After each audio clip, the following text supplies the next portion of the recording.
Mike, how's it going? Not bad. Any update on Brady's status for Thursday? Not really. Once again, I like to give him some time after practice the next morning. I know we'll have to figure that out sooner rather than later, but as much time as we can give him. He looked good. Looks good. What would it mean to win the first ever Stampede Bowl? I mean, that'd have to rank pretty high on the... Yeah, it's the winning the game is, where our mindset is, making sure we go through our process and our practice week, and stay focused on what we need to do as a team for each other. So whatever that outcome looks like, we'll talk about it then. I was talking to the guys in the room today about the favorite bowl games that they've played in their career, most of them back in college, university, and whatnot, of course. But for you, whether it was as a player or a coach, not including the Banjo Bowl, is there any bowl games that stick out in your mind that you've been a part of? Not that I can really draw upon. I think any of the rivalry games in the CFL are fantastic. Yeah. So Brady practiced today? I mean, he looked good? He looks good. Always? He looks good. Did Jake Thomas practice today? No. Okay. Sick. Does that say anything for his status for Thursday? No. It's better that he's just not around. What's the challenge of the Calgary Stampeders? I think we've talked about the Stamps for a long time, as being a well-run organization, well-coached, and I still believe that. I still believe they are, they've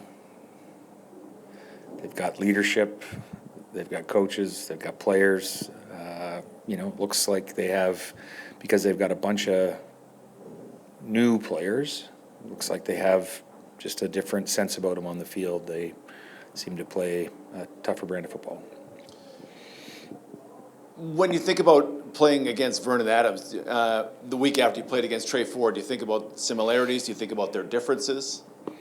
Yeah, I mean, Vernon is extremely slippery, in and out of the pocket, but in the pocket especially, right? He just eyes in the back of his head and manages to slip out of all sorts of tough situations to deliver the ball downfield. So, I mean, he's just got a lot more experience. What does that slipperiness demand of your defense? I just think you just have to understand that if, you're trying to put a lick on him, it doesn't usually work that way, right? It just doesn't work that way with him, with any of those guys. I was talking to Tony Jones, and he said, Vernon, you don't think Vernon is looking at you, but he sees you. He kind of puts that to, he might have great peripheral vision. Does that show up when you watch him too? Yep. Yeah. And whether it's Periff, whether it's he takes a real good snapshot prior to the snap, whether he just, has that vision, can just see flashes of color and understand, what the opposition's doing. I mean, it all adds up to the same thing, is he's really hard to get down. Hi, Mike. How are you? Good, Ed. How are you doing? Good. Kyrie Wilson, his first 3 games have been pretty good. What have you liked about his game so far this year? Yeah, the same thing we've liked for the last bunch of years. His athleticism, the physical attributes he has, coupled with, he's generally right, like he's going to be in the right place at the right time. He arrives in a hurry. He's got a level of toughness that doesn't match his demeanor off the field. Like he's got a real high level of, contact strength, and he arrives with speed and power. And, off the field, his demeanor he's just the most pleasant person you'll ever run across, right?